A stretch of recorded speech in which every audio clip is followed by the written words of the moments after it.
Hi, my name's Jasmine, and I'm documenting my attempts to grow as an artist after neglecting my creativity for almost a decade. I make videos about things like improving artistic skills, grappling with new techniques, and trying to transform the ephemerality of inspiration into actionable steps that move us towards our goals.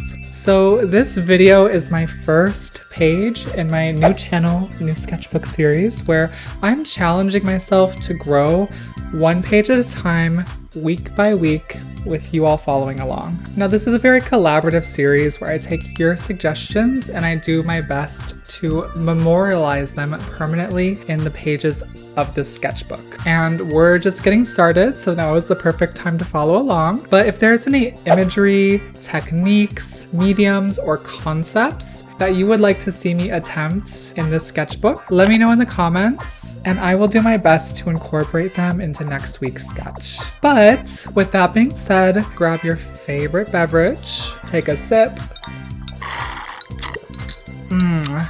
Let's get sketching. So when I sat down to draw this week, I was feeling very overwhelmed looking at the brand new crisp blank page sitting in front of me. I don't know if you all experience that, but sometimes when I open a new sketchbook, I feel like I'm just staring into the void and it's staring back at me and I start to crumble under the pressure. I wanted this to be a really fun first page that really represented me and what I'm trying to do with this challenge. But staring at that blank page, I was just feeling so intimidated and I honestly wanted to close the sketchbook and walk away. But I just started putting marks down on paper and was hoping an idea would start to formalize as I saw the figure take shape. Now you'll see here as I'm filling out this page, things are kind of starting to click for me. I'm seeing a diva emerge from the paper and she wants me to paint her in pink. The medium that I chose was watercolor, so I pulled out this old crusty dusty watercolor palette and I said, you know what, let's run with it. Let's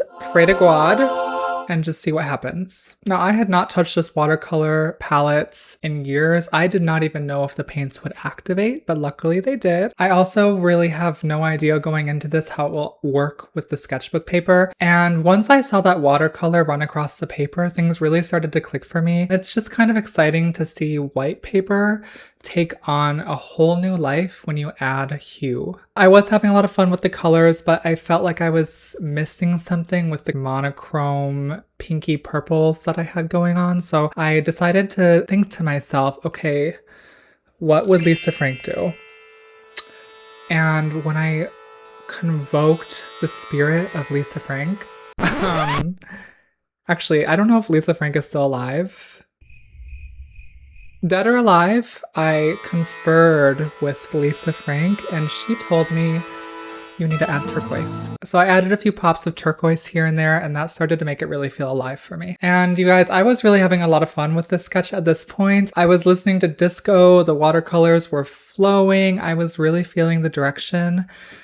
But then everything changed when the colored pencil nation attacked. I do unfortunately over-rely on colored pencils. They're kind of my comfort zone and have been since I was a kid, but they were really working against me here. This paper, like I mentioned, is supposed to be mixed media, but I think the combination of the watercolors saturating the paper and kind of loosening the infrastructure of the first layer caused the sharp colored pencils to not really layer up as much as I wanted them to. Things were getting really muddy and overworked very quickly, and I wasn't able to develop the rich, interesting shadows and values that I wanted to get out of it.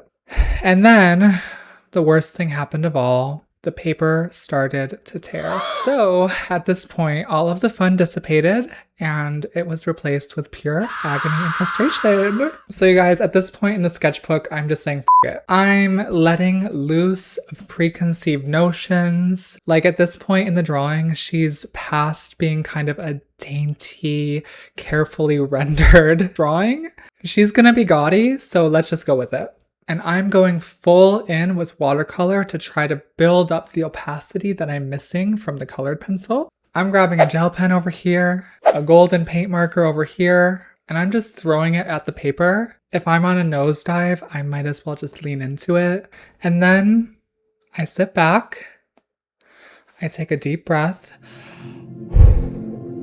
and I kind of see her. I kind of see her sitting in front of me, this disco queen. So I'm affectionately calling her Disco Medusa. Now let's dive a little bit into the critique, okay? And while I'm doing this, please feel free to give me any constructive criticism. I'm very open to hearing your thoughts about how I can improve. So I'm going to start with the positives. First things first, she is a baddie, and we love a baddie. Secondly, the watercolor was really fun, and I was honestly able to get a lot more saturated with the colors than I expected. The last thing I'll say is, in terms of composition, I do think it's a relatively interesting composition, but where there are positives, there must be negatives.